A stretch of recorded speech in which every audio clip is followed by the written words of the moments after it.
Hi everybody and welcome to another episode of Album Analysis.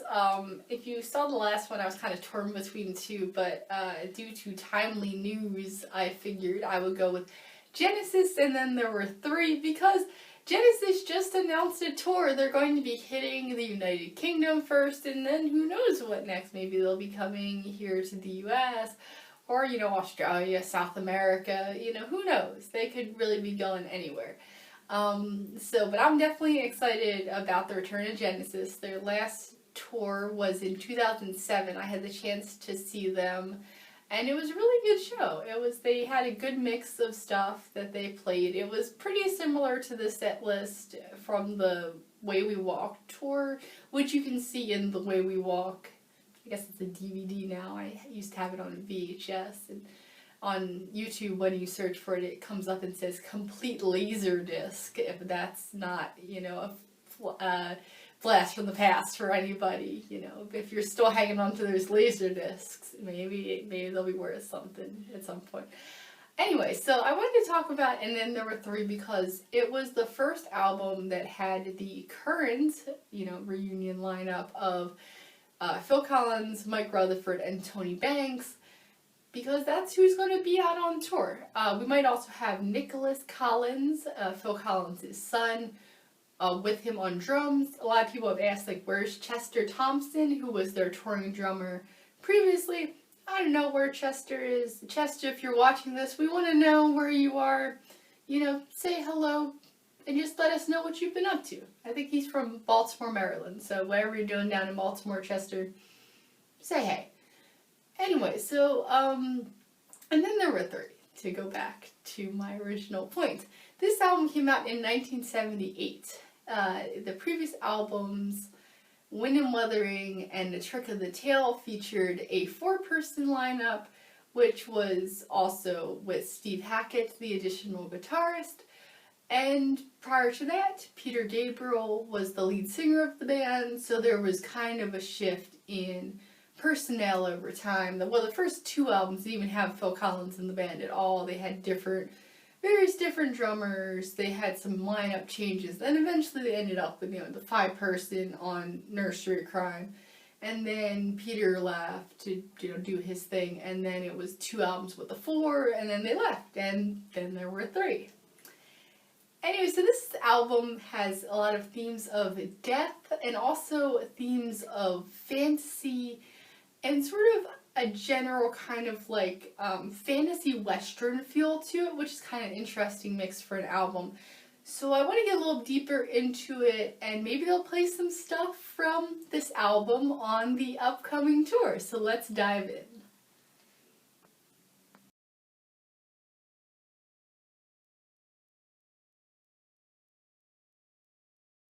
So the first track is Down and Out, which I believe was written lyrically and musically by all three members, and this song is about the perils of the music industry.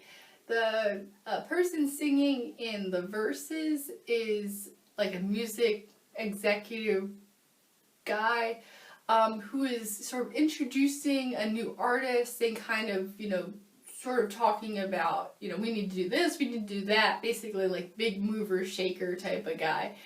And then one review I read was in the chorus, it's the artist responding, although you could, I think, also still see it as the first guy still talking in the chorus a little bit too.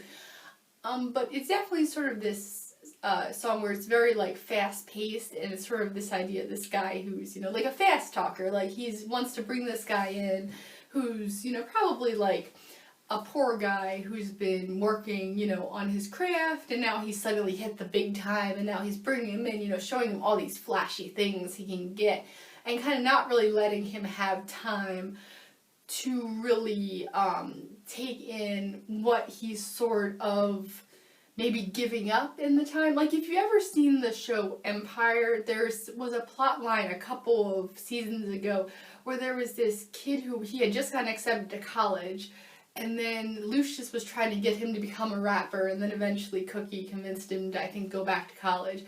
But it's sort of like that, where when the executives bring somebody in, they don't really let them maybe weigh out their options, and tell them, you know, now you're gonna be watched all the time, you're gonna be in the tabloids all the time. It's just like, hey, get that fast money, become famous, it's gonna be great. Don't think too much about it. That's kind of the idea in Down and Out. And the name of the song is Down and Out, which is another phrase for somebody who is, you know, impoverished, who's at rock bottom, who doesn't have any money, even though the song is about somebody getting offered the chance of a lifetime. So maybe what Genesis is kind of trying to say in this song is that even though he's kind of on that cusp of making a lot of money, that maybe he's trading something in the meantime, and maybe he really is down and out, even if he's getting money at the time. So that kind of says something about maybe where Genesis was kind of seeing themselves in, you know, the shifting time of the personnel changes and maybe some sound changes. And I'm not sure if maybe they were switching, you know, record companies around that time. It'd be interesting to kind of see if there was a shift there. And you can kind of tie that back to something like Death on Two Legs by Queen, which was a little earlier, but kind of a similar thematic thing about the perils of the music industry. And maybe that's why Peter and Steve left, because they were just getting tired of that, you know, industry shenanigans. But I'm not sure if that was necessarily reflected on there. But just kind of some thoughts. That's kind of what's going on in that song. It's very much like a character song with this character, this big movie producer. You know, somebody like that who kind of just sort of, they're always, you know, kind of trying to make the next deal, and they don't really necessarily look at the human part behind, you know, this young kid who's, you know, going to make the big time, but also can't really go back to their old life ever because now they're a different person. So that's Down Now.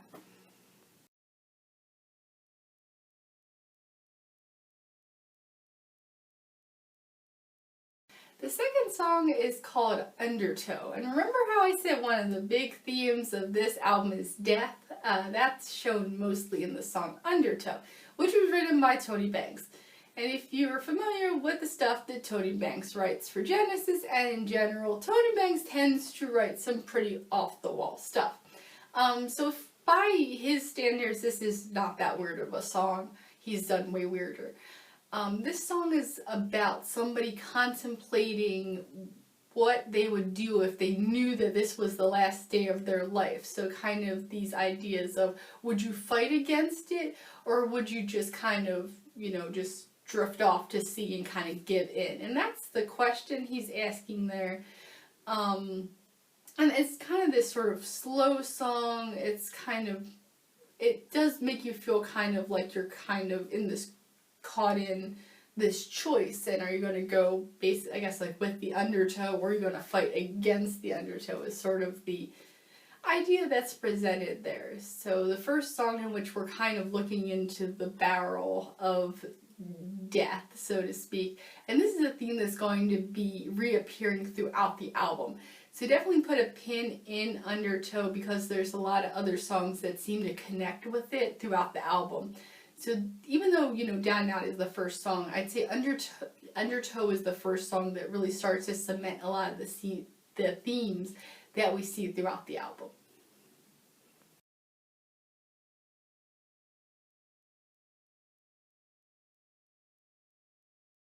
After Undertow is a song called Ballad of Big, which the lyrics were written by Phil Collins, which I was surprised about, because usually Phil doesn't write too many of like the story songs.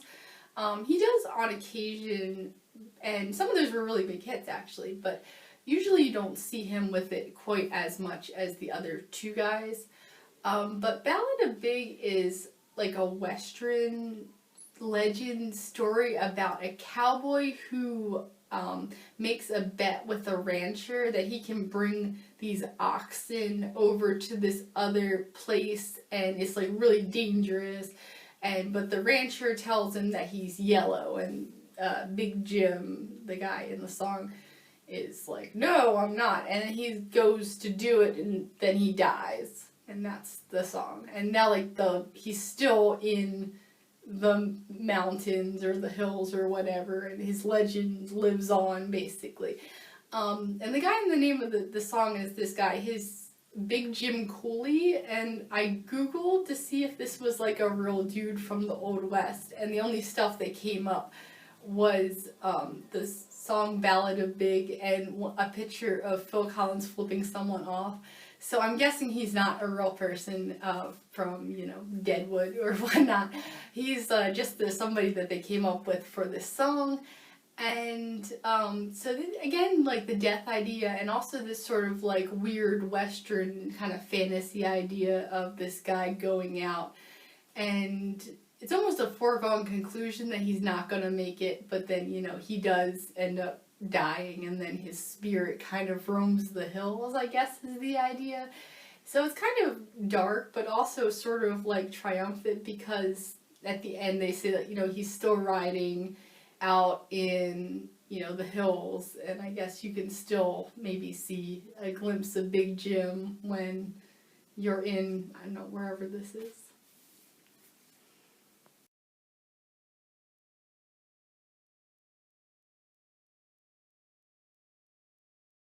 Then there's Snowbound. Oh boy, Snowbound. I believe this was written by Mike Rutherford, and this song also has some of the other themes, you know, also the kind of sort of tranquil theme that you see in something like Undertow, but also matched with the themes of like death, and also like a lot of imagery in this album. So Snowbound is of course about snow, and it starts out as a really pretty song about snow, and it just like really describes like just all this like really nice, you know, scenery of snow. And then we get into what the song is actually about, which, depending on who you listen to, is one of a couple things, but they're both kind of dark. So I read one interpretation on TV Tropes that somebody wrote in, that was that Snowbound is about somebody who murders someone and then hides their body in a snowman. Because in the chorus there's this whole thing about like, hey, there's a snowman, and it's like this refrain about the snowman. So on TV Tropes someone was saying like Snowbound is about somebody who hides the body of the person they killed in a snowman, and like nobody notices because, you know, there's this snowman there, it's, you know, the winter, it's normal.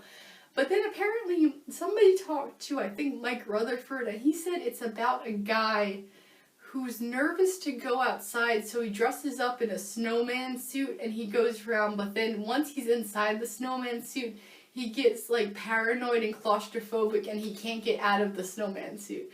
So I don't know which of it is, but both of them are kind of dark compared to the, you know, the kind of idyllic scenery that's described in the poem. And definitely it sounds like at one point that somebody dies in this, because it just kind of goes all these really idyllic things, and then there's a couple lines that seem to describe someone being like trapped and like suffocated by the snow.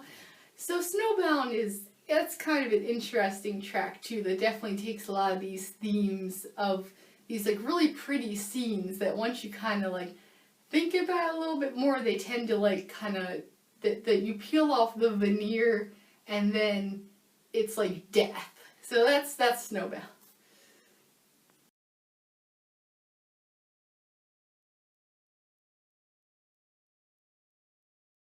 Remember how I said that Tony Banks writes weird stuff? Well, the next song is called Burning Rope, and it's an example of the weird stuff that Tony Banks writes. So Burning Rope is, and also there's a reference to a snowflake, so kind of a little shout out back to Snowbound, I guess.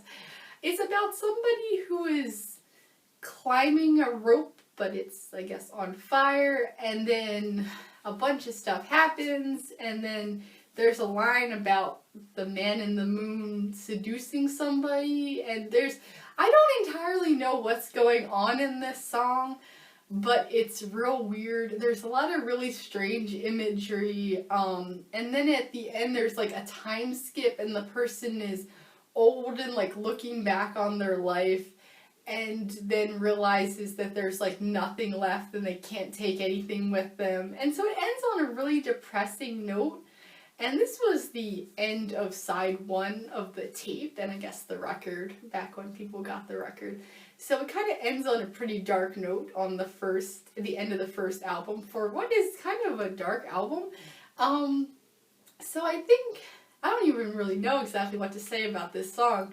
It's a really good song though, this is definitely not me saying that I dislike it, it's excellent. But trying to actually figure out lyrically exactly what's going on, there's a lot of imagery of, I guess, trying to struggle against the elements. And I guess you could say that like the burning rope is like trying to battle against something that's difficult already, but then it's even made more difficult by the fact that they just lit it on fire, and there's, so trying to kind of achieve something, but then at the end, the person who they're singing to, who for some reason I always assumed that the you in the song is someone who's female. I don't entirely know why I feel that way. Maybe the kind of like man in the moon creeper stuff. Maybe that's why. But that, so I'll say she, just because that's how I always pictured the person that this song is about. That she is, I guess, attaining all of this stuff and battling and stuff. But then, like, when she's older and she's looking back on it all, it's all meaningless. So it kind of ties back to Down and Out, where this guy is being offered all these things, and then at the end, like, it's kind of meaningless, and he's still down and out. So in Burning Rope, I guess, it's about trying to get maybe all this stuff and trying to battle and never really having a time to, like, kind of sit down and actually relax, and then you're at the end of your life, and then it's all dust, they say, so that's what that's about. It's pretty interesting.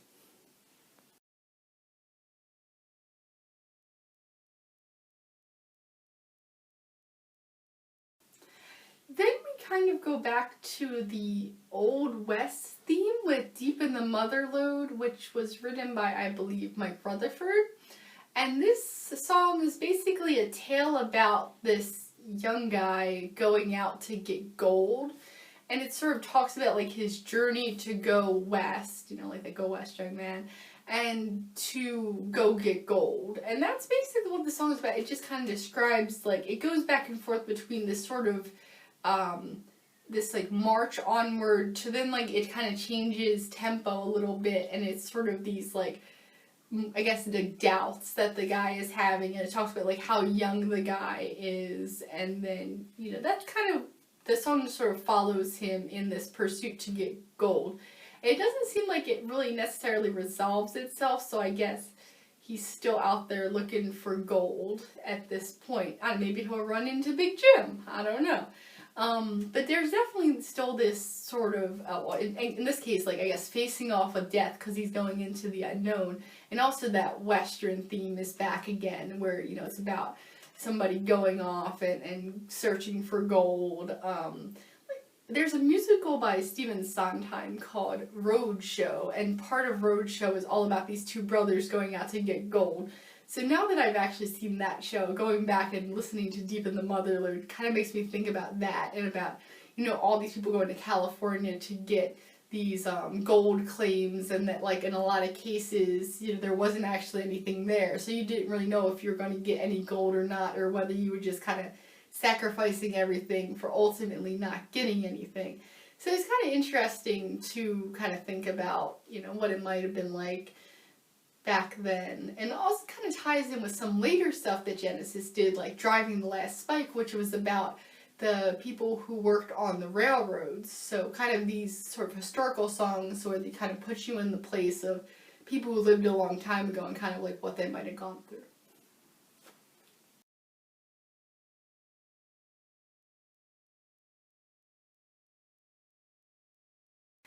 Then there's Many Too Many, which was also by Tony Banks, but is way too normal for his other stuff, basically.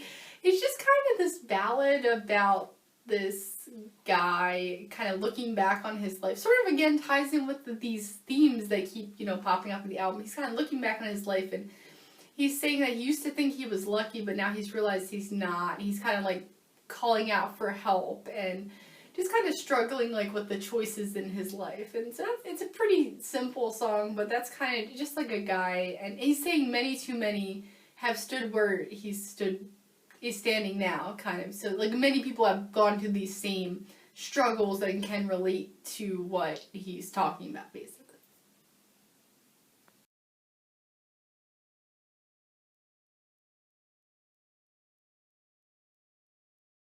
Then there is Scenes from a Night's Dream, which is was written by Phil Collins. That was another one where I was kind of surprised to find out that he wrote it, because it seemed like a little different than like Phil's normal like style. I would have thought that'd be more maybe like a Tony song. But Scenes from a Night's Dream is probably my favorite song on the album, actually. And it's about, there is this storybook called Little Nemo, like no relation to Finding Nemo, that's, you know, something else. But Little Nemo, who this kitty like go into dream worlds and stuff. Apparently there's also a movie, but apparently it's not very good. Me and my friend watched the we watched the review of it on some channel on YouTube. I don't remember who did the review of it, but the ultimate verdict seemed to be that it wasn't that good. So Scenes from a Night's Dream seems to be better than the Little Nemo movie. It's basically just a song about this kid, Little Nemo, and all the, like, travels that he goes on, and it's not a very good, like, summary of it exactly, but it's a good song. But, you know, it's just kind of a musical, like, interpretation of that story. I don't know when that's from, or, like, what country it's from, even. I don't know. I think it's, like, French or something like that. I don't know. I clearly didn't do my Little Nemo research before talking about this, but it's a really good song, and again, it kind of ties in those themes of like the sort of like fantasy worlds, and there's this sort of back and forth between Nemo's like rich fantasy life that he has, sort of like, you know, Secret Life of Walter Mitty, but like the 8-year-old version, you know, and kind of all these things he goes, and then like it kind of goes back to like him having to deal with like his family and stuff, and having to get out of bed even though he's kind of caught up in his dreams that he's having, and so it kind of does show that same sort of idea of like this sort of fantasy world that he can go through and all these different things he can do, and it seems like he's living a happier life there than he is when he kind of wakes up and just kind of has to go back to his like normal day-to-day existence.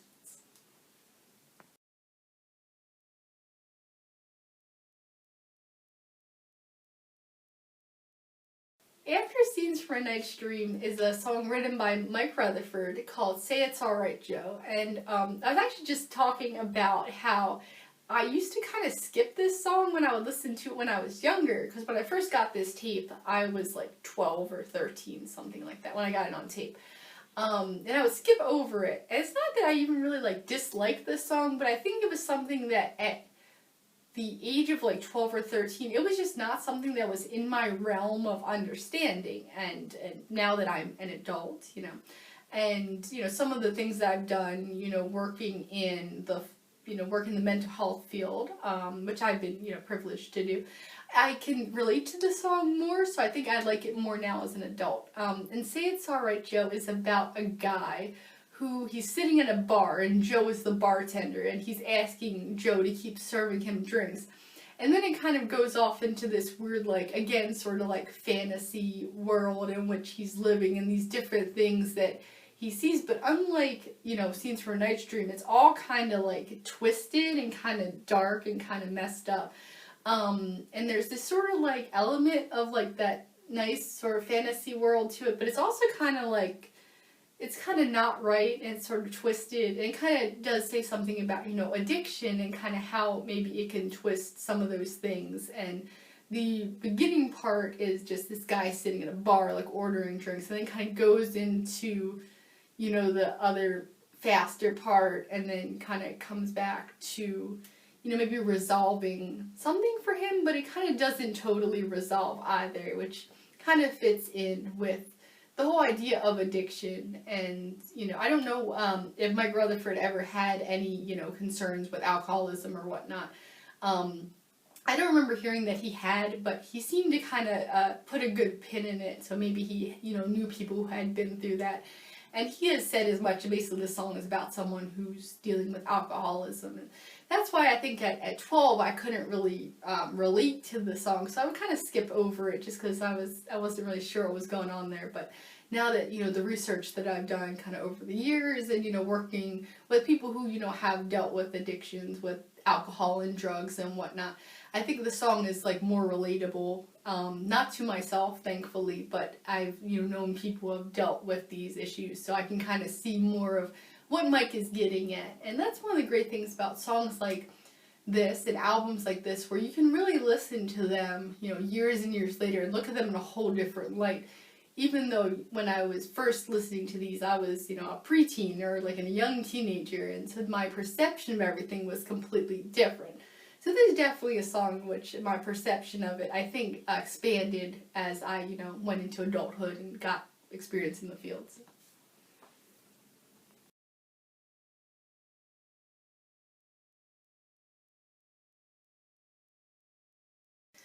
Then the penultimate song on the album is also written by Tony Banks, and this is one of the weirder ones. This is called The Lady Lies, and The Lady Lies tells the story of a hero who goes out to try to save the damsel in distress. The damsel in distress lures him back to her cottage with promises of seduction, and then turns out to be a monster who kills him. So, I'm not sure, you know, who Tony Banks was dating at the time, or, you know, if that was maybe some kind of influence on his decision to write this song. But it's very much, I would say, also, again, sort of like this fantasy element, but kind of turning it on his head, where, you know, when Phil sings the refrains of this woman, like, beckoning to him, then that he's like got this sort of higher register, and then at the end when she turns into like the demon or whatever, then he goes like really low, and he actually says in the first, it's like the fourth line of the song, he says, "We know she's a demon, but the hero doesn't." And at some point it seems like even like he knows, but he's gonna go anyway. And it's kind of interesting to think about, like, maybe, you know, why, like, is this sort of this thing about, like, you can't really fight what you are. In this case, the hero is going to do the hero's journey thing, and is going to go save the damsel, and is going to go back and, you know, see what's going on, even though he knows it's going to lead to his own death. So maybe that says something broader about that people tend to continue in their own natures, and that maybe we can't fight against that as much as we would like, or maybe it's just kind of like a twist on an old, you know, fairy tale kind of idea in which, you know, the guy, you know, slays the demon, gets the girl. In this case, the girl is the demon, and the guy is none the wiser for it, or maybe he is. Maybe that was his plan all along. So it's kind of an interesting take on sort of an old story structure, but then adding it into it is kind of, you know, in a song format, it changes things a bit.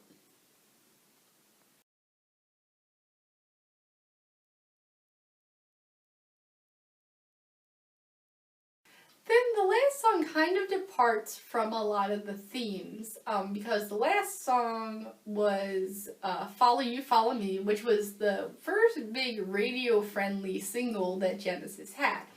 I was surprised because for some reason I really thought this was a Phil Collins song, but it turns out apparently it's a Mike Rutherford song. Who knew? But yes, this is kind of your standard issue love song. I mean, it's a really good song, but it's basically just, you know, a love song. And nobody dies in it. There's no weird westerns. There's not like horses in the middle of Follow You, Follow Me. There's like no ghosts. There's no dead bodies and snowmen. There's no people dressed up as snowmen. There's no burning ropes. There's, you know, there's none of that weird stuff that we've come to expect from the rest of the album. So that's probably why they chose it as the first single. The other single was apparently Many Too Many, which I don't think charted that well since I didn't even really know it was ever a single. But this was where Genesis really hit it big, was after Follow You, Follow Me came out, and it's been a song that a lot of people have chosen to have at their weddings. So it's, you know, so the first kind of glimpse into sort of maybe a slightly poppier Genesis, because people generally say that, and then there were three was when Genesis sold out. That was when they got really poppy. But when you look at the albums, I wouldn't really say that that's true because, and then there were three, like thematically and musically, it's a lot more similar to Wind and Wuthering or A Trick of the Tail than it is to, you know, something that I think we would consider poppier. Even when you look at, like, Duke still has a lot of sort of prog-ish stuff on there. It wasn't really until, like, Abacab that there was a little more radio-friendly stuff, but even that, like, there were long album tracks in Abacab. There were long album tracks on the self-titled album, even though that had more, you know, radio play with stuff like, you know, That's All, with stuff like, you know, even like Mama, which was the big single in England, it was like, I think 7 minutes long, so, you know, that's the single. Then, you know, Invisible Touch was 8 songs, one of which was 11 minutes long. Then, you know, so even if you go into, like, We Can Dance, which was the last Genesis album that was released under the Phil, Mike, and Tony banner, that had stuff like Driving the Last Spike, which was like 10 minutes long. So I don't know that you could ever really say, like, oh, Genesis became a pop band.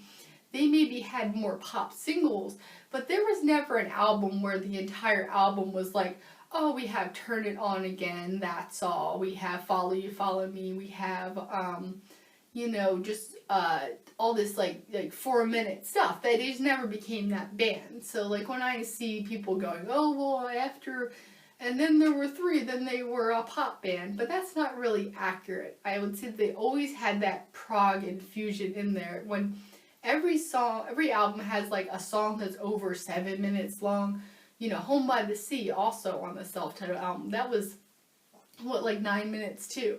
So I don't think that that's really accurate. I think that's people mistaking Genesis the band for Phil Collins the solo artist, and that's, I don't, you know. I mean, I love Phil Collins, but his stuff solo was poppier. A lot of his stuff was, you know, in that shorter format. A lot of his stuff was more radio friendly.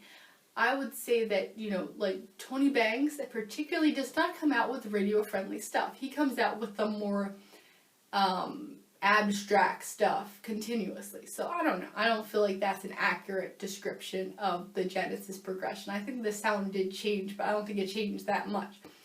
Anyways, that's, and then there were 3. The first album in which we had Phil, Mike, and Tony as, you know, a trio, without any of the other guys. And then on tour they gained Daryl Sturmer on guitar, who also plays for Phil on his solo tours, plays guitar, and Chester Thompson, who plays the drums. Chester, if you're watching this, say hey, put a comment, and let us know how you're doing, you know, because we'd like to have you back, even if, you know, maybe you and Nick could, like, trade off or something, since he's young and no one else is that young anymore in, you know, in life. And that's what Burning Rope told us all. We're all getting old. Tony Banks. Anyway, so in my next episode, I am really going to try to tackle a passion play. It's kind of a tricky one, so I'm going to do my very best, but we'll see. So ideally a passion play. If not, maybe I'll, you know, dip my toes into something else, but that's the plan for the moment. And if you're in the UK, definitely come check out the tour dates for Genesis. They announced a whole bunch of them, so, you know, go get your tickets if that's something that you think you would be interested in. And if you're, you know, stateside, keep an eye out for the US dates that should hopefully be coming. You know, you can watch a Genesis concert on YouTube, taken from someone's Laserdisc, which, you know, is probably in a museum somewhere, along with horses and, you know, gramophones and all that other old stuff we used to use back in the long beyond days when people went to do gold rushes. Anyway, you know, and as usual, donate to the Mercury Phoenix Trust and other great charities that bring joy to people in the world who are dealing with some tough stuff and, you know, maybe on occasion dress up as a snowman. Have a good one. See you guys in the next album analysis.